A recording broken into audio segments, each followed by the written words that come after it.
Coming up on today's show.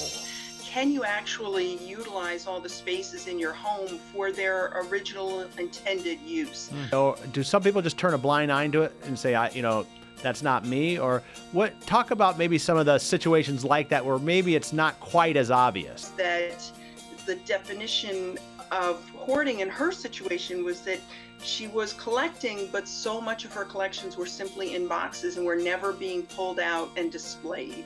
Could you be a hoarder? We'll find out today on Keeping You Organized.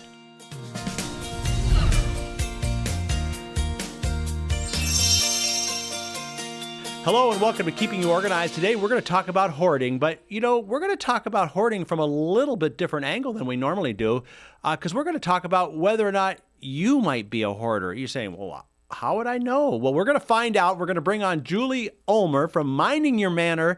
And Julie, welcome to Keeping You Organized. Thanks, John. It's great to be back. So, having me. this idea of being a hoarder, could you be a hoarder? Is there a way that someone could be a hoarder and not know? I mean, we see all those shows on TV where there's piles and piles and piles. How would someone not know they're a hoarder? Well, I think that the terminology has been sort of bandied about a lot lately. For instance, sort of joking, or people will say, well, I'm totally hoarding, their favorite collection, when in fact they're a collector, not actually a hoarder. For instance, you could say, oh, Jay Leno hoards cars. Well, he certainly does have a lot of cars, but he's a car collector, not necessarily a hoarder. So there's a few things that help define hoarding behavior, as listed in the DSM-5, which is the Diagnostic and Statistical Manual for the Psychiatric and Psychological Association. And the first thing is that there is persistent difficulty with discarding possessions regardless of their actual value. So that's first. Okay. Secondly, it's the difficulty is due to this distress around saving items and the amount of items. And there's another couple of aspects, but one of which is really telling, which is, can you actually utilize all the spaces in your home for their original intended use? For instance, if a second bathroom shower has broken down and now it's being used to store linens, or if you're not able to put together a healthy, nutritious meal in your kitchen because of the excessive clutter. Are you not able to sleep in your own bed? Is the dining room never used for dining? So those are some of the criteria that people could utilize to figure out. They could also do a Google search or go to the Institute for Challenging Disorganization, which has a clutter hoarding scale. They could do a Google search for a clutter image rating scale, and those might give people a little bit of a better idea about what they're dealing with. Right. So, I think when some of those things are maybe a little more obvious than others, but give us some examples from, the clients you work with, maybe how they came to the realization, because maybe part of it is just admitting it, or, do some people just turn a blind eye to it and say, that's not me? Or what? Talk about maybe some of the situations like that where maybe it's not quite as obvious. Sure. I think that we get accustomed to the shows that we've seen on TV, which are really typically the very higher upper levels. It's really the worst of the worst. Mm-hmm. But people who are involved in hoarding behavior can actually go down a slippery slope, and it can be slow over the period of years, or it could actually be something that happens quite quickly. Usually there's some sort of compulsive shopping or compulsive acquiring aspect to this. Sometimes for some reasons, people just they stop getting rid of things, where they stop recycling the newspaper, magazines, or paper, and it begins to accrue. But usually it's the active acquiring aspect of hoarding. And so sometimes the situations have been different. There are people that have been avid shoppers, they've been involved in retail therapy. So they kind of do what's called a shop and drop. Mm, They'll go out and buy, purchase things and come home and not even open what's in their bag. mm, Or they're purchasing things through an online shopping network or a television shopping network, and the packages come and they never actually get opened. So the shop and then the drop, and things accumulate that way. Sometimes it's collections that get a little bit out of control. I've worked with a family that was trying to help declutter the home after mom and dad were moved out and in assisted living. And mom had an avid collection for Christmas decor, mm. wrapping paper, linens, dishes, anything that was related to Christmas ornaments. But the matter of fact was that the definition of hoarding in her situation was that she was collecting, but so much of her collections were simply in boxes and were never being pulled out and displayed. Right. So that kind of gives people the understanding that if you think you're just an avid collector, but none of it is actually being displayed, or you're never handling it and going ooh and ah, or showing people that come to the house, then that might be an indicator as well. Isolation is a big part of it. So social isolation, people who have hoarding behavior have a lot of guilt, a lot of shame. They stop inviting people over. They stop having family to the house. If someone does go to the house, they'll open the door very cautiously and sort of peek out. They don't Yeah. want to have people come into their homes. Yeah. So hoards can be different. It can be different items. It can be collectible type stuff. It can be furniture. It could be even books like bibliomania, or information, which is kind of a combination of books and periodicals, magazines, uh, articles off the internet that have been printed out and in excess, Right. more than anybody could ever use. Now, how about when someone comes to you and do they have that kind of guilt or shame that they don't want to tell you that they think they're a hoarder? I mean, or are they coming to you and just saying, I give up, I must be a hoarder kind of thing? Well, there's certainly people who are coming to me with a sense of denial. They feel like their problem is strictly over shopping, Oh, okay. perhaps. They're not seeing the boxes and the bags and everything building up, and not being able to walk down the hallway, having to kind of turn sideways to go down a hallway. Sometimes people are coming to me because they're family members of someone who they think is hoarding. And that can be a big problem because it really has to be on the part of the person who's experiencing the hoarding behavior to actively seek help and to put their hand up and say, this is getting out of control. I need some sort of help. Right. As we see a lot of times, it is in the later stages when the secret's been discovered, so to speak. Right. Usually it was a fall for someone who's older, and all of a sudden EMTs or first responders have to get into the home and they can't. Or sometimes family members realize, there's a reason why mom and dad aren't letting us in the house anymore, Yeah. or something along those lines. Yeah, great. Well, listen, we're going to take a quick break, and when we come back, I want to talk about some of the things that work and some of the things that don't work once you have identified yourself as a hoarder, and maybe some other personal experiences that you have with hoarding. And we'll do that with Julie Ulmer from Minding Your Manor when we come back. Now, there's a place just for you. Life can be busy, and you still have to keep it all together. That's why you like to be organized and in control. Introducing MyOrganized.life, a special place where you can get ideas and solutions to organize what's important to you, your important papers, your important decisions, your important life events. We show you the ideas and products to stay organized in your life. See what's new. Stop by and say hello. Visit us at any time at www.myorganized.life. It's just for you. MyOrganized.life by Smead. Find us at www.myorganized.life. MyOrganized.life. We're back now on Keeping You Organized, talking about could you be a hoarder? And Julie Ulmer, Minding Your Manor, is with us here, professional organizer. Julie, and I know that we talked a little bit about identifying, but you kind of have a personal story maybe that goes along with this. Could you be a hoarder? Because you're a professional organizer. Do you know any professional organizers who are hoarders? I have seen that there are some colleagues that had a problem at one point with hoarding, and they have since overcome that problem to a point where they feel like they're able to help their clients, especially because they know they really have a deep down experience with that. And so actually the this year 2017 so far for me has had some real serious challenges and losses and grief.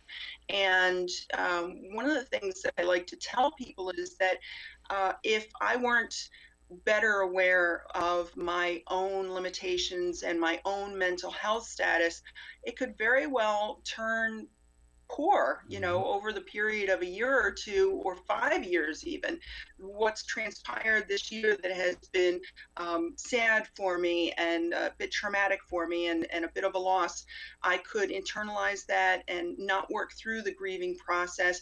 And perhaps I would enjoy going out and buying new clothes as sort of a form of retail therapy, to sort of soothe some of those bad feelings and slowly but surely really enjoy that retail therapy to the point where I'm not able to fit any clothes in my closets or bureau drawers, perhaps, or my dirty laundry is commingled with clean laundry.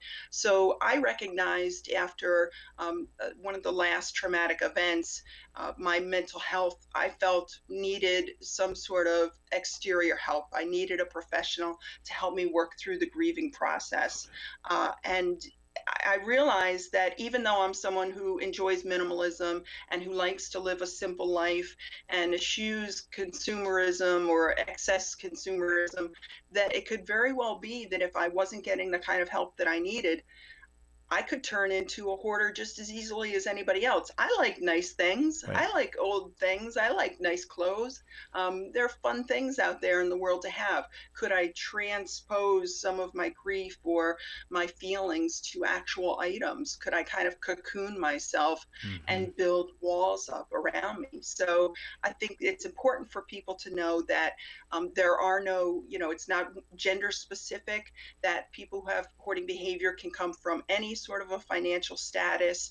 It typically affects people who are older, though, usually over the age of 40 and especially over the age of 50. Wow, wow. Okay, well I mean that's quite a revealing story, and I I know. bet as part of your research for this, you kind of found some things that worked and some things that didn't work when you're trying to, deal with this hoarding, and like you said, some people maybe feel like they've been cured or are in, remission, whatever terminology. We're not going to get into that definitional Sure. kind of stuff, but let's talk about some of the things you found that have worked and maybe some of the things that haven't worked when dealing with hoarding. Right. Well, one of the things that does not work, and it's very obvious if you have ever watched any sort of a television show that's revolved around one behavior, is argumentative threats, criticism, judgments, lack of respect, and even negative language using, terms like slob or mess maker or even pack rat can be hurtful. So people on the outside need to come at the hoarding situation with empathy, with some sort of respect, understanding that this is a loved one. This is someone that they love and that they care about. Going in and touching their possessions without their express permission, or making decisions for the hoarder, such as Mm, this has got to go. yeah. Those are things that do not work and can actually make things worse. Forced or poorly planned cleanouts are Hmm. not helpful. We've seen in the past situations where forced cleanout has taken place. It's cost local agencies money. It's been, it's been stressful for the person who's hoarding themselves. And then, lo and behold, a year and a half later, because there was no therapy or there was no mental health helping this person, that the hoard has appeared all of a Mm, sudden again within about a year and a half time. So it's really important for there to be some type of therapy because hoarding behavior is a mental disorder. You know, it has been recognized as a disorder. So there are some things that have been helpful. There's the motivational interviewing, cognitive behavioral therapy, but the biggest thing that has been helpful is harm reduction strategies, meaning going in and doing no harm. mm, For instance, just focusing on safety instead of going in and saying, we've got to clean every single bit of this out in a short amount of time. It's better to go in and focus on safety, avenues of egress, being sure that there aren't fire hazards.